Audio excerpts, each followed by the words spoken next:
Hi viewers, welcome to our channel. Hero Sree Vishnu పైన Christian సంఘాలు అయితే ఫైర్ అవుతున్నాయి. అంటే తన సినిమాల్లో క్రిస్టియానిటీని చులకనగా చేసి దాన్ని కామెడీ జనరేట్ చేయడానికి వాడుకుంటున్నాడని చెప్పేసి కూడా వాళ్ళు ఆరోపిస్తూ బాయ్కట్ శ్రీ విష్ణు సినిమాస్ అంటూ కూడా పెడుతున్నారు. సో అసలు ఏం జరిగింది, మరి శ్రీ విష్ణు మరో కాంట్రవర్సీలో ఇరుక్కోవడం ఏ విధంగా చూడొచ్చు అంటారు? సో ఇప్పుడు ఇదే అంశం మీద మనతో మాట్లాడడానికి ప్రొడ్యూసర్ నటికుమార్ గారు ఉన్నారు. వారితో డిస్కస్ చేసి తెలుసుకునే ప్రయత్నం అయితే చేద్దాం. సార్ నమస్కారం. Sir Sree Vishnu hero recent గా సింగిల్ సినిమా కూడా వచ్చింది. అయితే అతని సినిమాల్లో ఒక 2-3 సినిమాల్లో క్రిస్టియానిటీని కాస్త చులకనగా చేసి అంటే కామెడీ జనరేట్ చేయడానికి వాడుకున్నట్టుగా వీళ్ళు ఆరోపిస్తూ ఫైర్ అయిపోయారు. అసలు శ్రీ విష్ణు సినిమాలన్నీ కూడా బాయ్కట్ చేయాలి, ఎందుకు క్రిస్టియానిటీ మీద పడ్డాడు, మీ మతంలో లేవా ఇటువంటి అన్ని కూడా, వాటిని చూపించుకో అని చెప్పేసి అంటున్నారు. మీరేం చెప్తారు సార్ దీనికి సంబంధించి? నేను ఒక మాట అంటా, హీరో అనేది మనం ఏం డైలాగ్ వర్షన్ ఇస్తే ఆ డైలాగ్ వర్షన్ చెప్పడమే తప్ప హీరోకి ఆయన ఇష్టపూర్వకంగా ఏది ఉండదు. ఇస్ ద నెంబర్ 1 అంటే యాక్టింగ్ మాత్రమే. కనుక దీని కథ తయారు చేసేది కథ రచయిత, ఆ డైలాగ్ స్టెప్ రాయించేది dialogues director, screenplay director. అంటే డైరెక్టర్కి ఆలోచన ఉండాలి, మనం ఒక మతాన్ని కించపరచకూడదని. ఒక రైటర్కి ఆలోచన ఉండాలి, ఒక మతాన్ని కించపరచకూడదని. ఒక డైలాగ్ రైటర్కి ఆలోచన ఉండాలి, ఇలాంటి డైలాగ్స్ మనం ఒక మతాన్ని కించపరచకూడదని. ఎందుకంటే నిన్న 11 అనే సినిమాలో ఒక ప్యారడీగా గోవిందా గోవిందా సాంగ్ ప్యారడీగా పెట్టడం, చాలా పెద్ద యాసిడ్ లేగడం. ఇవాళ ఇప్పుడే వచ్చింది నిర్ణయం, వాళ్ళ నిర్మాతలు అందరూ రియాక్ట్ అయ్యి ఆ సాంగ్ తీసేస్తున్నాము, దేవుడికి కించపరిచే సాంగ్ తీసేస్తున్నాం అని పెట్టారు. అంటే నేనేమంటున్నానంటే, ఫస్ట్ మీరు ఆలోచించుకునేటప్పుడు రైటర్స్ కానీ, డైరెక్టర్ కానీ, నిర్మాతకు కానీ నేను చెప్తుంది ఏంటంటే, మీరు చేస్తున్నప్పుడు Hindu or Muslim or Christian మతాలను మీరు ఎందుకు రెచ్చగొడతారు? మతాలను మీరు ఎందుకు దీన్ని తీసుకుంటున్నారు?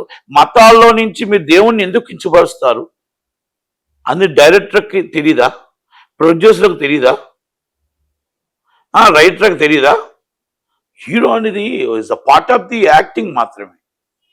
ఇప్పుడు ఆ యాక్టింగ్ చేసేటప్పుడు ఆయన ఆ యాక్టింగ్ చెప్తే ఫ్లోలో వెళ్ళిపోతూ ఉంటాడు. సినిమా తీసేటప్పుడు కొంచెం చూసుకొని సంసార్ వాళ్ళు నిద్రపోతున్నారా అని అడుగుతాను నేను. ఇస్ అ సెన్సార్ ఆఫీస్ ఉందా? ఉంటే 11లో తిరుపతి సినిమా ఏడుకొండల వాడి మీద ప్యారడీ సాంగ్ వస్తుందా? ఉంటే క్రిస్టియన్స్ అవమానపరిచే సినిమాలు వస్తుంటాయా? మరి ఇలాంటి సెన్సార్ ఆఫీసర్ మీద కేసు పెట్టాలా? సెన్సార్ ఆఫీసర్ని మొత్తం కాల్ఫర్ చేయాలా?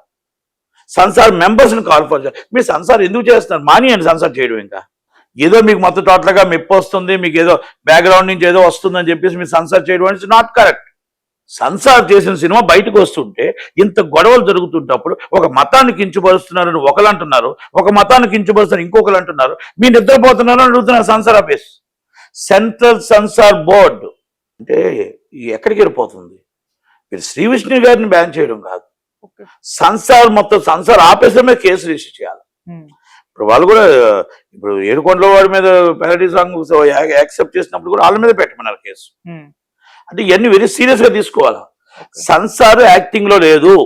సెన్సార్ ఒక బుద్ధ విగ్రహం లాగా వాళ్ళు చూసిన సినిమాకి నిర్మాత చెప్పింది, డైరెక్టర్ చెప్పింది, సంతకం పెట్టి ముద్ర వేసిస్తున్నారు. బ్యాక్గ్రౌండ్ ఏం జరుగుతుందో తెలియదు కానీ ముద్ర వేసిస్తున్న గైడ్ లైన్స్ పాటించట్లేదు, వాళ్ళు రూల్స్ అండ్ రెగ్యులేషన్స్ పాటించట్లేదు. ఎందుకంటే ఒక మతాన్ని కించపరచకూడదు, ఒక కులాన్ని కించపరచకూడదు, ఒక అబ్యూజ్ లాంగ్వేజ్ ఉండకూడదు, ఒక మత టోటల్ ఎక్స్పోజింగ్ ఉండకూడదు. A certificate, A certificate, U certificate అని ఇన్ని సర్టిఫికెట్లు కేటగిరీలో బుక్స్ ఉన్నాయి, ఇవన్నీ గైడ్ లైన్స్ ఉన్నాయి. గైడ్ లైన్స్ ని వైలేషన్ చేయడం సెన్సార్ ఆఫీస్కి ఎంత దాకా కరెక్ట్? మీరు యూగోల్కి వెళ్తున్నారా, నిర్మాతలతో సాహిత్యం కుదుర్చుకుంటున్నారా అని నేను అన్నాను. కానీ మీరు చేస్తుంది తప్ప కాదా? మీరు చేసిన తప్పుకి ఈరోజు యాస్టీసీ లెగుస్తుంది, మీరు చేస్తున్న తప్పుకు ధర్నాలు చేస్తున్నారు, మీరు చేస్తున్న తప్పుకి ఈరోజు ఒక 2 కులాల మధ్య స్విచ్ పెట్టే అవకాశాలు ఉన్నాయి. కనుక దయచేసి నిర్మాతకి ఎంత బాధ్యత ఉందో, డైరెక్టర్కి ఎంత బాధ్యత ఉందో, రైటర్కి ఎంత బాధ్యత ఉందో, సెన్సార్ ఆఫీస్కి ఎంత బాధ్యత ఉంది. మీరు మన సమాజాన్ని గుర్తించి మన భారతీయ సంస్కృతిని, సాంప్రదాయాల్ని, కులమత భేదాలు లేకుండా, ఎక్కడ ఇబ్బంది కలగకుండా సినిమాని చెయ్యాలి. ఎదుటి వాళ్ళు కించపరచకూడదు, ఇది నేర్చుకోవాలి. విష్ణు గారు ఇస్ ఆర్టిస్ట్ ఆయన. కనుక దయచేసి క్రైస్తవ సోదరులు కానీ లేకపోతే హిందూ సమాజం కానీ సెన్సార్ వాళ్ళ మీద ఇమీడియట్లీ కేసు రిజిస్టర్ చేయాలా. వాళ్ళ మీద ఇమీడియట్లీ సీరియస్గా తీసుకోవాలి. Censor censor board and Mumbai, సమాచార శాఖ and Delhi, immediately action to censor officer RO మీద మెంబర్స్ మీద సీరియస్గా తీసుకోవాలా. ఫర్దర్గా ఇలాంటివి జరగకుండా చూడటానికి ప్రయత్నం చేయాలి. అంతే తప్ప మనం ఏదో చెప్పేస్తే అయిపోతుందని కూడా 100% మతాన్ని కించపరచడం తప్పు. మీరు ప్యారిటీ చేయడం తప్పు. హిందూ ఏడుకొండల వాడిని ప్యారిటీ చేయడం ఎంత తప్పు, మీరు క్రిస్టియన్ ప్యారిటీ చేయడం కూడా అంతే తప్పు. కనుక ఇలాంటివన్నీ కూడా మనం ఆలోచించి సీరియస్గా సెన్సార్ ఆఫీస్ కానీ డైరెక్టర్ కానీ అందరూ తీసుకోవాలి. And senior most and producer the Geetha Arts Aravind గారు ఒక మతాన్ని కించపరచడం మీకు అర్థం కాలేదా sir? Not only junior and senior, అలాంటి వాళ్ళందరికీ కొన్ని 100 మందికి చెప్పవలసిన మీరు ఒక మతాన్ని కించపరచకూడదని తెలియదా? సెన్సార్ వాళ్ళకి తెలియదు, డైరెక్టర్ తెలియదు, ప్రొడక్షన్ ఎగ్జిక్యూటివ్ తెలియదు, నిర్మాతగా మీ సినిమా చూసుంటారు కదా. ఒక మతాన్ని కించపరచడానికి మీరు హిందూ మతం కోసం ఎంత పోరాడారో అది క్రిస్టియన్స్ కూడా ఇక్కడ పుట్టినోలే కదా, ఈ భారతీయులే కదా. మరి వాళ్ళ మీద మీరు ఎందుకు ఒక విధంగా మీరు కక్ష సాధించినట్టు మరి సినిమాల్లోని ప్యారడీ చూపించడం అనేది కరెక్ట్ కాదు. అంటే నేను ఎందుకు అంటున్నానంటే వెరీ సీరియస్గా అరవింద్ గారికి ఎందుకు చెప్పానంటే అరవింద్ గారు వెరీ సీరియస్ మోస్ట్.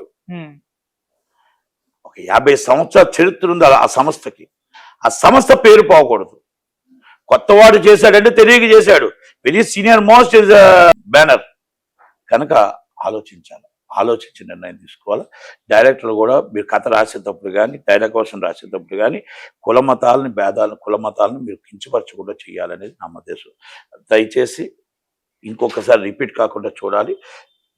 హిందూ మతంలో ఎలాగైతే ప్యారడీ సాంగ్ రాసి బేషత్తుగా రిటర్న్ తీసుకున్నారో అలాగే ఇక్కడ కూడా బేషత్తుగా ఆ కామెడీ సీన్స్ రిటర్న్ తీసుకొని ఇమ్మీడియట్గా క్రిస్టియన్స్కి న్యాయం చేయాలని.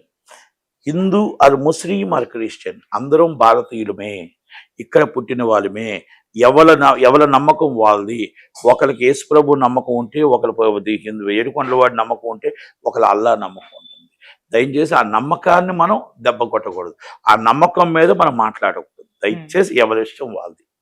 ప్లీజ్. అండ్ అరవింద్ గారు repeat on time is a check movie, immediately is deleted scenes. Thank you.